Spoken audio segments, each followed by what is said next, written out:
Hi guys! 10 exit. Life and business as usual? Never again.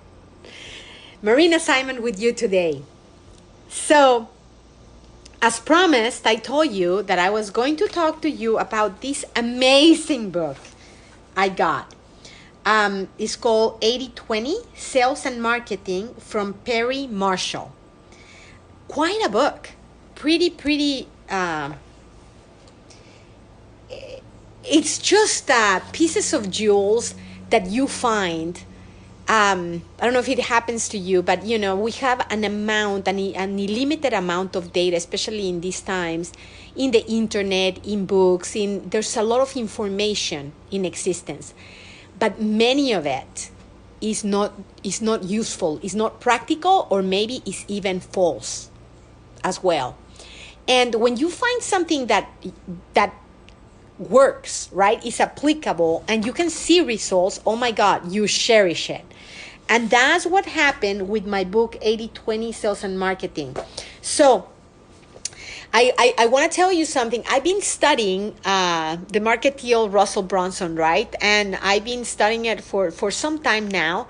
And he has amazing principles that I've shared already with you on my prior podcast.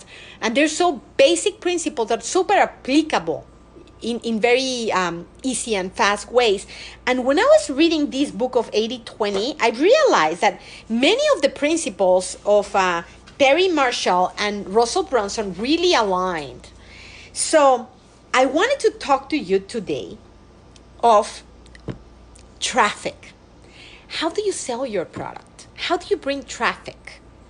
And the importance of traffic if you want to create a viable company or a viable internet corporation. So the 80/20 traffic, where do you get your customers?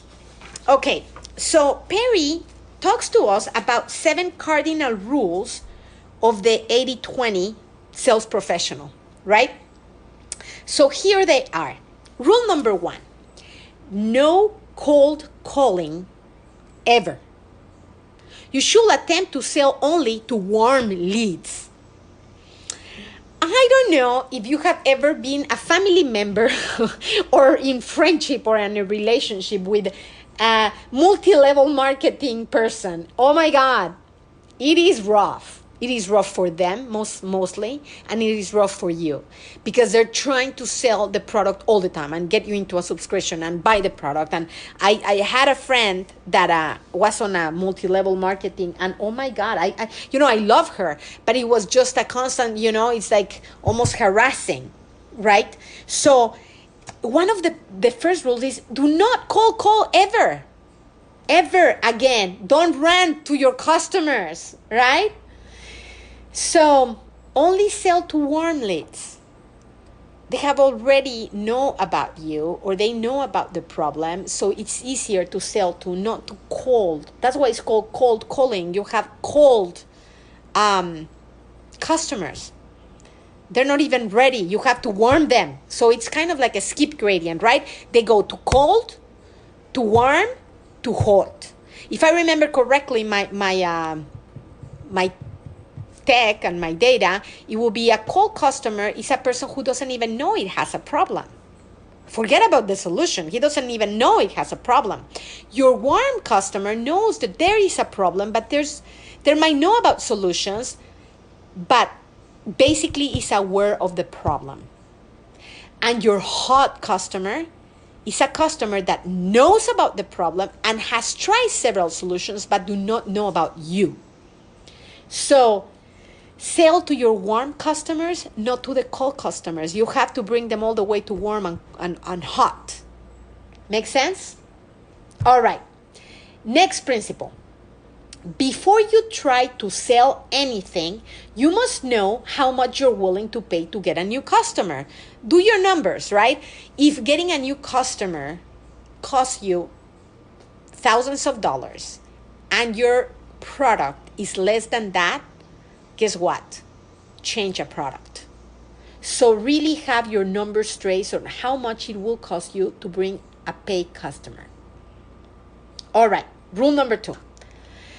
A prospect who finds you first is more likely to buy from you than if you find him. A little bit related to rule number 1, right? You're not going to be running to get your customer, running to get him. Get them come to you first. Get them buy from you. Get them find you first.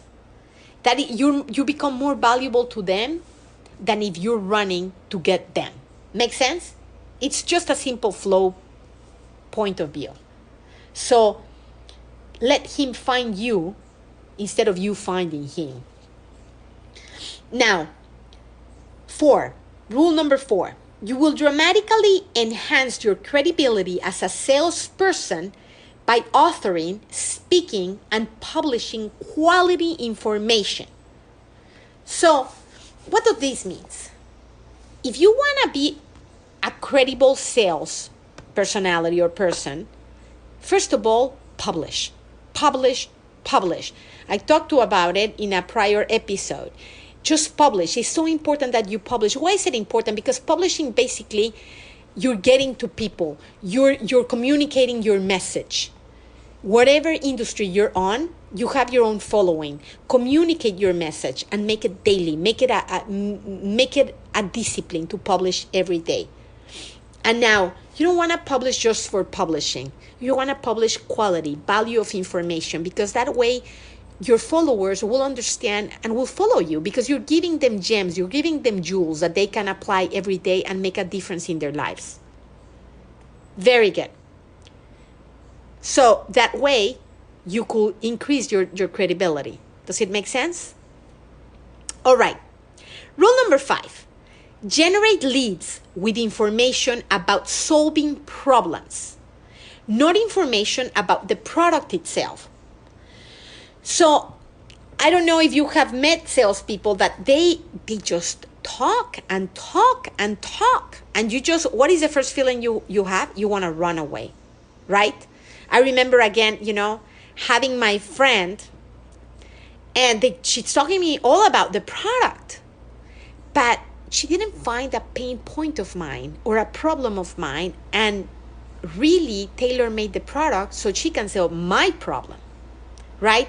So when you just talk about the product, it can be the best product in the market, but if you don't find the paying customers of your avatar or ideal customer, guess what? You're not going to sell, or you're going to sell a very, very little amount, and you're going to leave a lot of money on the table. And most importantly, you will not be able to service your public correctly. So when you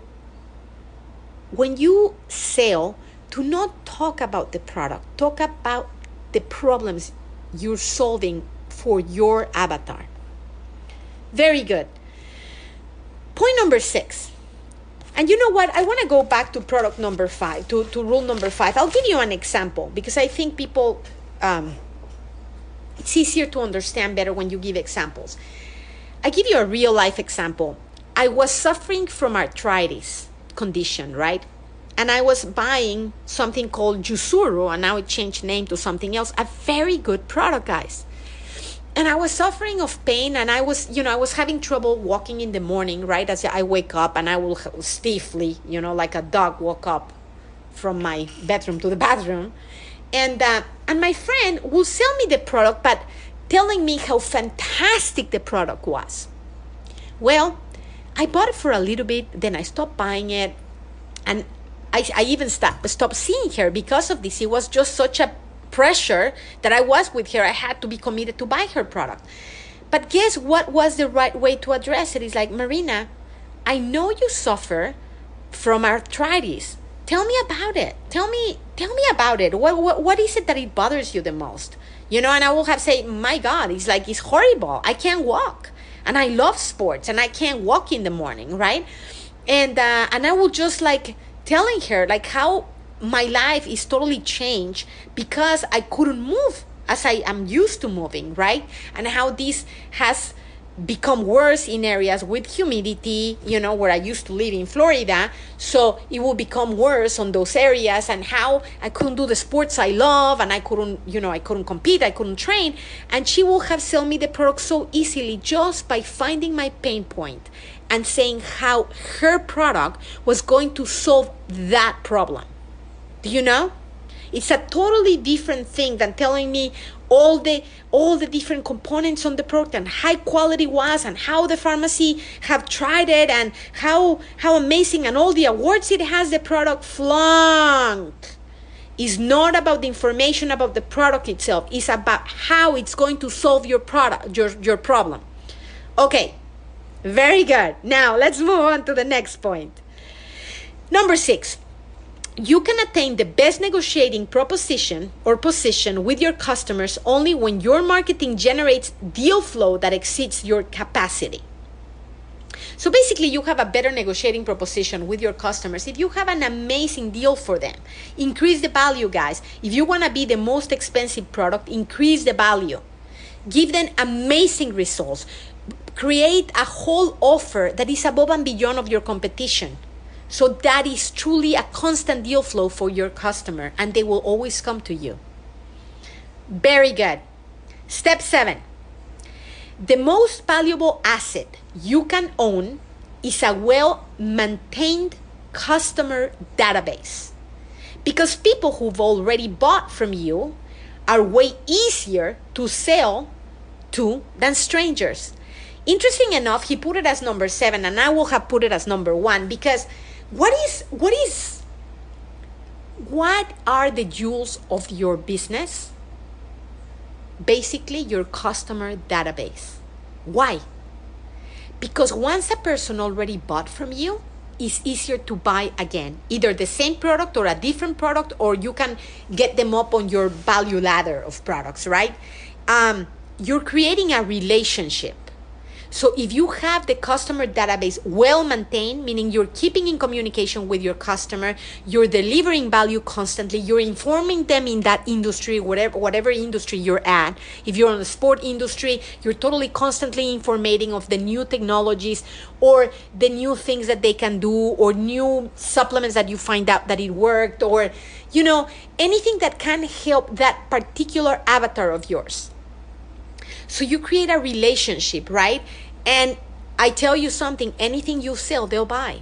So that's why it is the most valuable asset that you can have is a well-maintained customer database. So keep your database tight. Know who your customers are. And if you have a cold database, there's always ways to warm that database. But it's so key. That is the brains of your operation, the blood in your organization, the lifeblood of your organization, and I find it to be the most valuable rule of the 80-20 sales professional. Okay, my friend, I hope it helps. I'll be here tomorrow on our next episode. Have a fantastic day.